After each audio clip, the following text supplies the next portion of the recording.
को समर्पण करना कठिन काम हुआ करता है। और हकीकत में देखा जाए तो क्या चढ़ा रहे हो ये महत्वपूर्ण नहीं होता है, किन भावों से चढ़ा रहे हो इनकी कीमत हुआ करती है।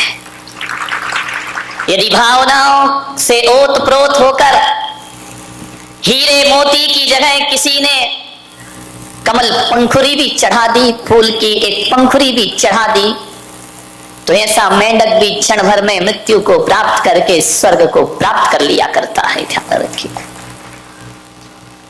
मैं तो ये कहता हूं कि पूजा करने वाले हाथों से ज्यादा पवित्र, इबादत करने वाले हाथों से ज्यादा पवित्र सेवा करने वाले हाथ हुआ करते हैं। ध्यान रखिए। किसी की सेवा करना ये भी एक धर्म है, किसी की वैयावृत्त करना यह भी एक धर्म है, क्योंकि जैन शासन में अभी 16 कारण व्रत चल रहे हैं और उसकी एक भावना है वैयावृत्त भावना, जहां पर कहा जाता है कि निस्दिन वैयावृत्त करैया सो निश्चय भव नीर तरैया। जैन दर्शन कहता है जो सेवा का मार्ग अपनाता है, जो परोपकार का मार्ग अपनाता है, परस्पर ग्रहो जीवा नाम का सूत्र सार्थक करता है, वह निश्चय से एक दिन निर्वाण को प्राप्त कर लिया करता है। अरे थाली भर भर के भगवान को अर्घ चढ़ाने वालों, किसी भूखे गरीब की झोपड़ी में एक थाली भोजन भी पहुंचा दिया करो। ध्यान रखिए। अरे माथे पर चंदन का तिलक खींचने वालों, किसी के जख्मों पे मलहम भी लगा दिया करो। और मैं विश्वास दिलाता हूं कि मंदिर का चंदन वो शीतलता नहीं दिला पाएगा, जो किसी की जख्म पे मलहम लगाओगे तो शीतलता की प्राप्ति जीवन में हो जाएगी। ध्यान रखना। गमों की आग पे आंसू उबाल कर देखो, गमों की आग पे आंसू उबाल कर देखो, बनेंगे रंग किसी पर भी डाल कर देखो, और तुम्हारे दिल की चुभन जरूर कम होगी। किसी के पांव से कांटा निकाल कर देखो, किसी के पांव से कांटा निकाल कर देखो, किसी की पीड़ा को हरने का प्रयास करिए। अफसोस है कि रुद्राभिषेक करने के लिए, जिनाभिषेक करने के लिए और महाराजों के पैर धोने के लिए हमारे घरों में लोटा भर भर के दूध मिल जाता है, लेकिन पड़ोस में किसी का भूखा बच्चा रो रहा है तो एक गिलास दूध हमारे घर से निकलता नहीं है। ध्यान रखिए। और मैं पुलक सागर कहता हूं कि दूध से भगवान का अभिषेक करो, कोई मुझे समस्या नहीं है, लेकिन आपसे निवेदन करता हूं किसी भूखे बच्चे के मुख में एक गिलास दूध जरूर दिया करो। मैं कहता हूं कि जो मंदिर में दूध चढ़ाएंगे और भूखे बच्चे को नहीं पिलाएंगे, परमात्मा भी उनका दूध स्वीकार करने को तैयार नहीं हो सकता है। अरे किसी भूखे बच्चे को दूध पिलाओ मेरे भाई। लोग धोते हैं मेरे चरण, दूध से धो देते हैं, मुझे भीतर से लगता है यार क्यों मेरे पैरों में बर्बाद कर रहे हो। किसी बच्चे को पिला दो, और किसी बच्चे को तुमने पिला दिया तो मैं समझ लूंगा कि पुलक सागर ने दूध से अपने चरण अपने आप धुला लिए। ध्यान रखना। मैं कोई विरोध नहीं कर, नहीं तभी तुम्हारे यहाँ लड़ाइयां हो जाए कि महाराज दूध वाले या पानी वाले। अपन ना दूध वाले ना पानी वाले, अपन तो जिनेंद्र वाले और जिनवाणी वाले। ध्यान रखना। नहीं तो आदमी गलत अर्थ बहुत जल्दी लगाता है कि अभी पानी वाले खुश हो जाएंगे, दूध वाले नाराज हो जाएंगे। और महावीर कहते हैं कि ना तो पानी वाला मोक्ष जाता है ना दूध वाला मोक्ष जाता है। यहाँ तो पिछी कमंडल धारण करता है उसके लिए मोक्ष की प्राप्ति, जो पानी भी छोड़ता है और दूध भी छोड़ दे। अपने को क्या लेना देना, तुम कुछ भी चढ़ाओ, लेकिन प्रेरणा देना मेरा इतना ही फर्ज है। मैं ये नहीं कह रहा हूं कि मंदिरों में अभिषेक करना बंद कर दो, लेकिन मैं ये कह रहा हूं किसी भूखे को दुत्कारना बंद कर दो, तुम्हारा जीवन सार्थक और सफल हो जाएगा। अफसोस होता है मुझे कि हम कृष्ण के मंदिर में जाते हैं, महादेव के मंदिर में जाते हैं, नंदी को शीश झुकाते हैं, गाय को माला पहनाते हैं।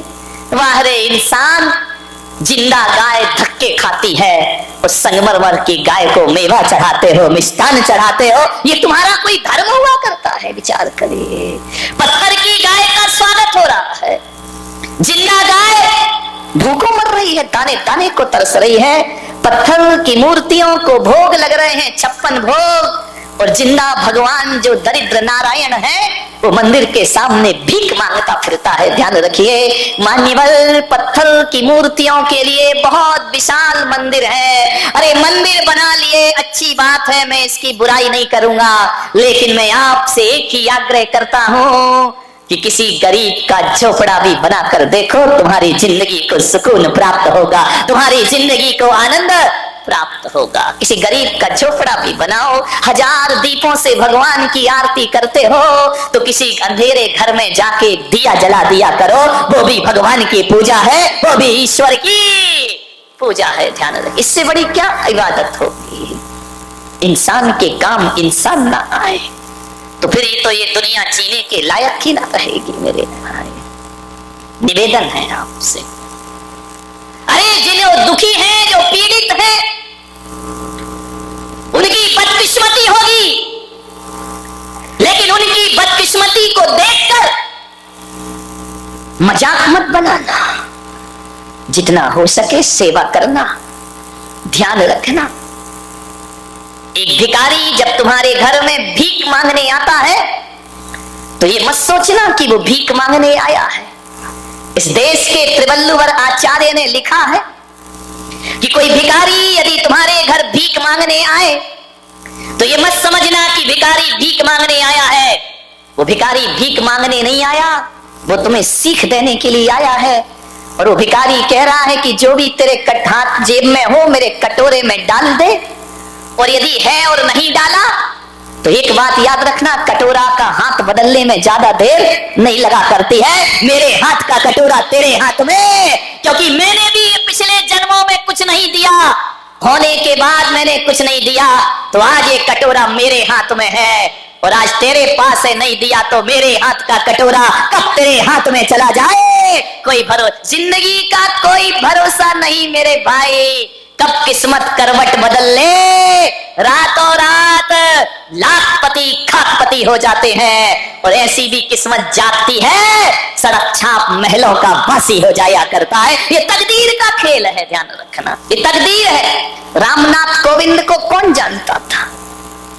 वो खुद नहीं जानते थे कि मैं कभी राष्ट्रपति बनूंगा। मिट्टी के घरों में पैदा हुए, कच्चे मकानों में, दलित परिवार में पैदा हुए, पढ़ाई का इंतजाम तक जिनके पास नहीं था।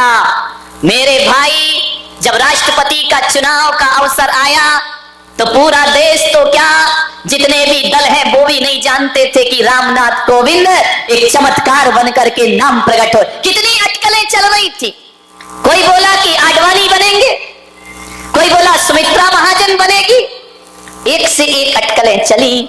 लेकिन ध्यान रखना, ये मोदी ने कुछ नहीं किया है। जब किस्मत चमकती है ना तो छप्पर फाड़ कर प्राप्त हुआ करता है। ध्यान रखना है आपको, राष्ट्रपति बन गए। सोचना है आपको, जो बेर बेर खात थे वो बेर बीन खात है। बेर जानते हिंदी? बेर तुम लोग क्या बोलते? अच्छा, जो बोर, जो हमारे यहाँ बोर है वो तुम्हारे यहाँ बेर है। बहुत ही उल्टा मामला मैं करूं क्या? हमारे यहाँ बोर होता है बुरा, तो तुम्हारे यहाँ बोर होता है अच्छा। तो मैं इसको मराठी में कैसे बना? नहीं बनेगा।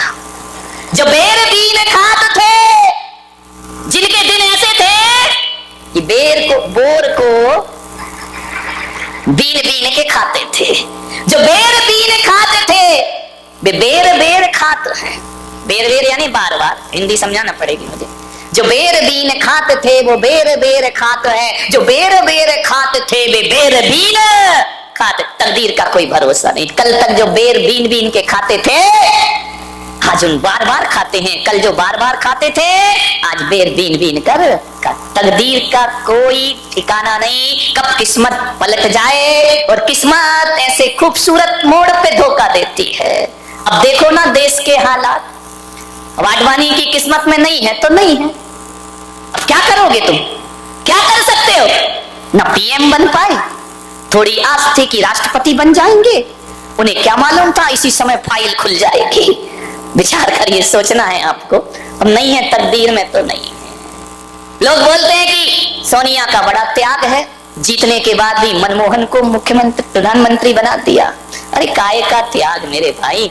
पहले के जमाने में कहा जाता था मजबूरी का नाम महात्मा गांधी, अब कहा जाता है मजबूरी का नाम सोनिया गांधी। क्या करोगे, बदलेगी परिभाषाएं। ये तकदीर के खेल है मेरे भाई, सोच लेना, जिंदगी को समझना। आज सब कुछ है, कल कुछ ना रहेगा। आप देख रहे हैं ना, मैंने एक दिन और बताया था, रेमंड्स ग्रुप के मालिक, रोज अखबारों में आ रहा है दर दर की। तो इस कलयुग का, अभी का, प्रेजेंट का उदाहरण है। अपनी बुलंदियों पर इतना नाज मत करो, अपनी बुलंदियों पर इतना नाज मत करो।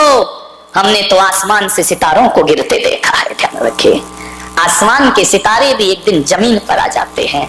ए माटी के पुतले ना इतरा के चल, तेरे जीवन का कोई भरोसा नहीं। बूंद पानी के पड़ते ही गल जाएगा, कच्चे बर्तन का कोई किस पर अकड़ क्या है तुम्हारे पास जो अकड़े अकड़े घूमते हो? क्या है बताइए, क्या है अपने पास? टाटा बिरला रिलायंस को देखोगे ना तो उनकी चपरासी की भी हैसियत नहीं है अपनी, ध्यान रखना। अकड़ ऐसी है कि हे भगवान, कि रामनाथ कोविंद के पिताजी हम ही हो जैसे धरती पर। विचार करिए, क्या है हमारे पास? ठीक रहे कुछ नहीं है, ध्यान रखना। बहुत अपने बाप पड़े इस धरती पर, सेवा करो। मान्यवर, जीवन किसी का एक सा नहीं होता है। कभी सुख मिलता है, कभी दुख मिलता है, कभी धूप, कभी छांव। अंगूर की बेल में सभी अंगूर मीठे आए जरूरी तो नहीं है ना मेरे भाई।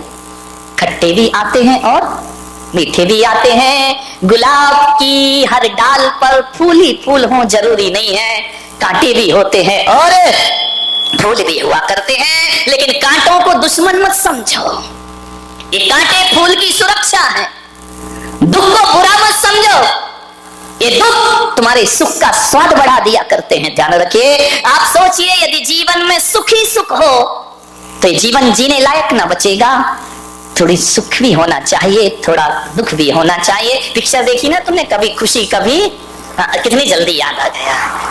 अभी मैं बोल देता कि किसी तीर्थंकर के नहीं मालूम मारा। विचार कर, जीवन में कभी खुशी मिलेगी, कभी गम मिलेगा। एक साथ जीवन किसी का नहीं होता है, ध्यान रखना। उतार चढ़ाव जिंदगी में आएंगे। एक सा जीवन तो सूरज का नहीं होता। आकाश में सुबह का सूरज कुछ होता है, दोपहर का सूरज कुछ होता है और सांझ का सूरज कुछ और हो जाता। फिर हमारा जीवन एक सा क्यों रहेगा? संसार में आज तक ऐसा कोई प्राणी पैदा नहीं हुआ होगा जिसके जीवन में सुखी सुखों कभी दुख ना आया हो, और ऐसा भी कोई पापी पैदा नहीं हुआ होगा कि जिसके जीवन में दुखी दुखों कभी सुख ना आए हो। ध्यान रखना, राम महापुरुषों के जीवन में भी दुख आते हैं, उनके जीवन में भी सुख आते हैं, ध्यान रखना। राम कहां पैदा हुए? राजा के घर में। सीता कहां पैदा हुई? राजा जनक के घर में, मिथिला में राजकुमारी बनकर पैदा हुई और वनवासी बनकर जिंदगी गुजार दी उसने। मान्यवर, आप सोचिए, महिलाओं से मेरा निवेदन है कि सीता के विवाह के बाद उस बेटी को क्या सुख मिला है? विचार करो। तुमको तो मिल रहे हैं ना सुख, इतनी डेंजरस सास तो नहीं है ना, और तुम्हारी तो एक ही है, उन्हें तो तीन तीन को झेला है मेरे भाई, ध्यान रखिए। एक आदमी ने पूछा कि राम को वनवास हुआ, सीता साथ में क्यों गई? मैंने कहा सीता बड़ी समझदार थी। बोले क्या समझदारी? मैंने कहा ये समझदारी कि सीता ने दिमाग लगाया होगा कि यार तीन तीन सास के साथ रहने से तो एक जंगल ही अच्छा है। कौन इन तीन तीन के साथ माथा फोड़ी करेगा? जंगल में ही जिंदगी। यहाँ तो एक से नहीं बन रही है, एक ही कौन बोला तीन के बराबर है महाराज? विचार करना है आपको। सीता के जीवन में क्या सुख मिला? शादी होकर आई, स्वयंवर होकर आया, वनवास हो गया, वनवास हुआ, रावण ले गया। जंगल में भी सुख नहीं मिला, जंगल में रावण उठा के ले गया। लौट कर आई, युद्ध करके राम वापिस लाए, एक धोबिड़े के कहने से फिर जंगल में चली गई। क्या मिला उसे सुख मेरे भाई? बताइए, कोई सुख मिला? जब घर में थोड़ी तकलीफ हो ना तो किसी को याद करो या नहीं करो, सीता को याद जरूर कर लिया करो कि उसके जैसे दुख संसार में किसी भी स्त्री को प्राप्त नहीं हुए। जब सीता की अग्नि परीक्षा हुई और राम ने कहा कि अब महल में वापस चलो, तो सीता ने इतना ही कहा कि हे प्रभु, अब मैं भगवान जिंदगी के अंतिम क्षण में कहा कि हे प्रभु, अब इस कलयुग में यदि मुझे जन्म देना, मेरे पति तो श्री राम ही हो, मैं उनकी पत्नी बनूं, मगर जैसा जीवन ये दिया है ऐसा जीवन मुझे कभी मिलना नहीं चाहिए। ध्यान रखना, जंगलों में जिसने बच्चे पाले हो, विचार करिए, बड़े किए, राम को सौंप दिए और चली गई सब कुछ छोड़ करके। कैसा आदर्श जीवन है। सुख दुख तो सबके जीवन में आते हैं। पाप कर्म का उदय होगा, दुख मिलेगा, पुण्य का उदय होगा, सुख मिलेगा। लेकिन मैं आपसे निवेदन कर रहा हूं कि जीवन में यदि दुख से बचना है तो दुखी व्यक्तियों का दुख दूर करने का प्रयास करो। तुम्हारा जीवन आनंद में परिवर्तित हो जाएगा, सुख में परिवर्तित हो जाएगा। आप अपने सुख के लिए मत जियो कि मेरा ही सुख मेरा है, चाहे दूसरों को दुख देके भी प्राप्त हो। ये साधारण लोगों की सोच है, लेकिन महान पुरुष तो सोचा करते हैं कि मेरा दुख तो छोड़ो, दूसरे का दुख मिटा दूं तो मेरे जीवन की सार्थकता सिद्ध हो जाएगी। ध्यान रखिए, दूसरों के लिए सोचिए, अपने लिए मत जियो। एक बात याद रखना, जो अपने लिए जीता है वो वीर होता है, और जो दूसरों के लिए जीता है वो महावीर हुआ करता है। ध्यान रखिए।